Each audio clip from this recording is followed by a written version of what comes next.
And our guy, Pete Prisco, he loves a good list. He loves a good ranking. This is Pete's players that are feeling the heat entering the upcoming season. Deshaun Watson, he is right there at the top. Pete, maybe he's feeling the heat because of Pete's expectations for Cleveland. You're taking a look at Pete's bounce back candidates for the upcoming season, and the Browns, they're right up top there with 9.5 wins. Or the win total, I should say. All right, our training camp tour continues here on CBS Sports HQ. We've been all over the map, and now we're taking you to Berea, Ohio, where it is Browns training camp. You see it there on the map, and that is where we find Evan Washburn joining us today here on CBS Sports HQ at Browns camp. So, Evan, we talked about Deshaun. We talked about him missing 11 games last season because of the suspension. Being at camp, what you've seen from Deshaun Watson, what do you think we can expect from him and this offense for the upcoming season?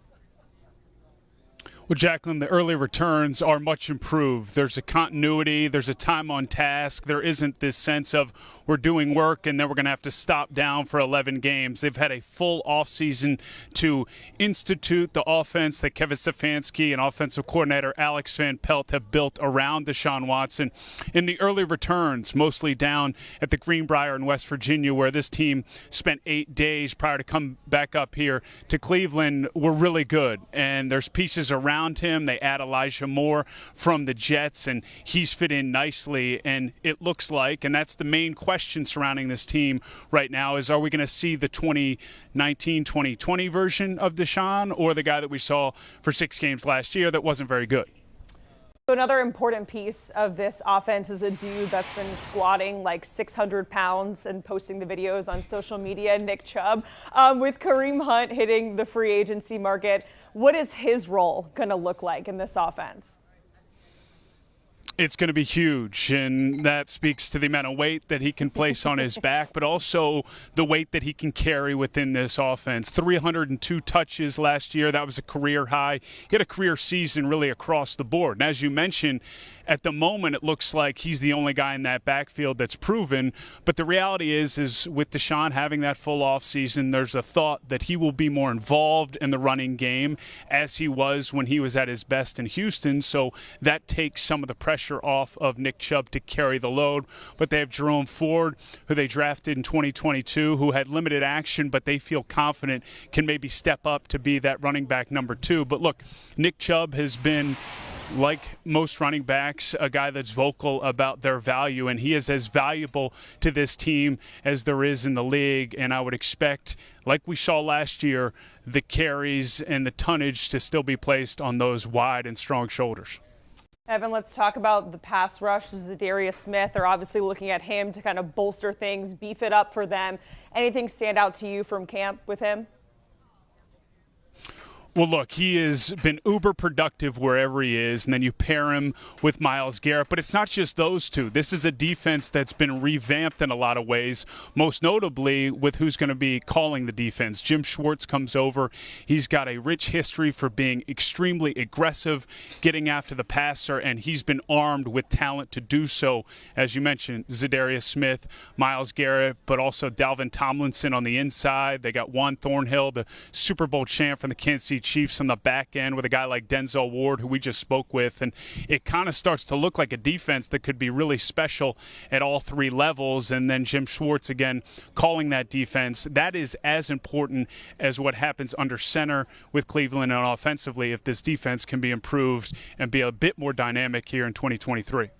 Evan, you mentioned this defense being revamped. We obviously talk about Deshaun Watson being with Cleveland for a first full season there. Now, the Browns last season, they finished last in the AFC North.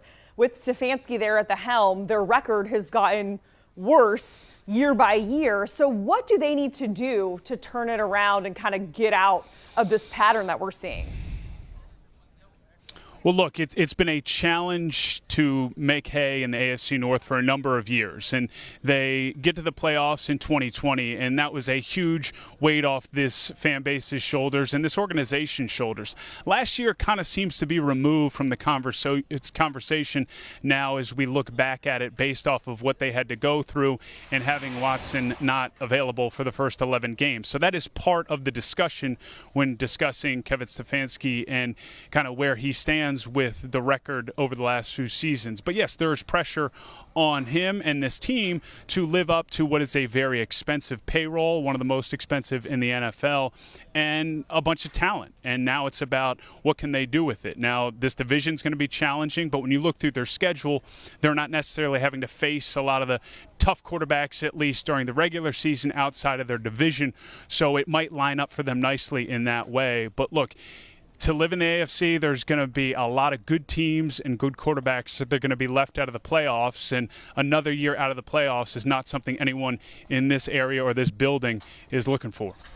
All right, Evan Washburn joining us from Ohio.